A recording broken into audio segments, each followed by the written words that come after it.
Olá pessoal, continuando a nossa programação, a respeito da minha demonstração que o Lula é uma mancha indelével no cenário político brasileiro. Nós vamos agora falar da parte 4. Essa parte 4 é interessantíssima, me faz rir. Eu vejo a todo instante, em alguns lugares, mesmo pessoas que não são ministros, dizendo que, na realidade, ele é um gênio político. E eu fico me perguntando, como é que uma pessoa pode olhar e ver as ações do Lula e concluir que ele é um gênio político?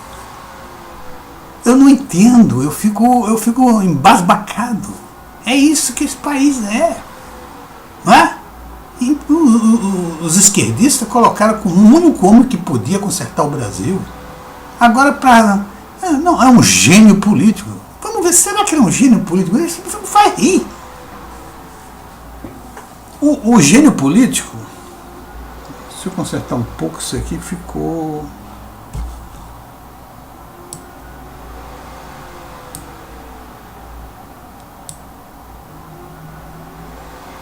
Ok, tá bom. O gênio político, o Lula, vamos ver como ele é gênio. Primeiro é o seguinte, ele para chegar a presidente, ele passou por 4 eleições. Uma com a governadora de São Paulo e 3 perdendo para Collor e para Fernando Henrique. 2 para o Fernando Henrique.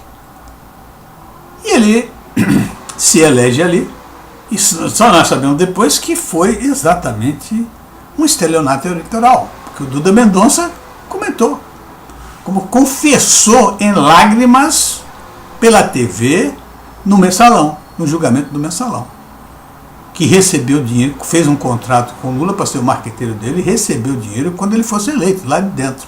E foi isso que aconteceu. Tanto é que deu essa confusão toda. E depois nós vimos que tem um petrolão, e tem essa montanha de dinheiro, e todas as eleições foram realmente eleições compradas. Estelionatos eleitorais, como dizia o sumido o Mercadante, Aloysio Mercadante sumiu. A primeira vez que eu ouvi estelionato eleitoral foi da boca do Aloysio Mercadante. Então é ele, o Aloysio Mercadante, que falava isso. No entanto, o partido dele ganha 4 eleições através de estelionato eleitoral e ele desaparece do mapa como suspeito de crimes. Muito bem. O gênio político cometeu o maior erro que já houve na história desse país e talvez do mundo. Porque o Lula terminou com 84 ou 86% de aprovação do seu governo. E, obviamente, apesar de ser comprado, ele tinha um prestígio muito grande. Ele podia eleger quem ele quisesse, como elegeu alguns postos. E ele elegeu quem ele quis. Quem ele quis? A pessoa menos preparada para dirigir qualquer coisa. Até um boteco lá em Porto Alegre, como ela quebrou o boteco que ela dirigiu lá. Ele elegeu Dilma Rousseff como presidente e a reelegeu novamente. E como vice dela, colocou Michel Temer, que continua até hoje no poder. O que significa que o lulopetismo ainda está no poder, ainda não saiu do poder. Porque o Michel Temer, se está aí, foi porque o Lula o colocou. Tá certo? Então, os petistas que andam atacando o Michel Temer e que atacam a Dilma devem se lembrar que o responsável por essas 2 pessoas estarem aí no poder foi o senhor Luiz Inácio Lula da Silva. Ele elegeu também o Fernando Haddad na primeira eleição e que foi derrotado na segunda eleição. Então, esse gênio político, depois que ele reelegeu a Dilma, ele não consegue mais reeleger ninguém. Basta ele indicar para a pessoa perder. Aqui no Rio, por exemplo, ele indicou o Lindenberg Faria para governador. Não foi para o segundo turno. Ele foi padrinho da candidatura candidatura a prefeito do Rio de Janeiro, Jandira Fegali. Jandira Fegali terminou com uma quarta mais votada. Em São Paulo, o Padilha, o candidato dele a governador do estado, não foi para o segundo turno. O Fernando Haddad, na reeleição, não foi para o segundo turno. Perdeu todas as prefeituras, exceto uma lá no norte do país. Recentemente, em Tocantins, a Cátia Abreu, que hoje é a candidata a vice do Ciro Gomes, estava em primeiro lugar nas pesquisas, e a Gleisi Hoffmann foi dar uma força, levou um vídeo do Lula, ou uma carta do Lula, apoiando e pedindo ao povo que apoiasse a Cátia Abreu, porque ela foi muito útil ao governo do petista. O que foi que aconteceu? A Cátia de Abreu despencou em menos de 2 semanas das primeiras posições para a quarta mais votada. Desapareceu politicamente a Cátia de Abreu. O senhor Luiz Inácio Lula da Silva, ainda depois de condenado, para perceber o prestígio dele, apoiou um prefeito do município do Piauí, ou Alagoas talvez, foi apoiar esse prefeito para mostrar que ele não ia ter prestígio na disputa com um candidato do PSDB. Perdeu o prefeito. Então, ainda fica alguém pensando que o Luiz Inácio Lula da Silva tem capacidade de, dentro da cadeia, preso, desmoralizado, que é o mais desmoralizado desse país atualmente. Chama-se Luiz. Ele conseguiu ser mais desmoralizado que uma Paulo Maluf, que ele ajudou a desmoralizar.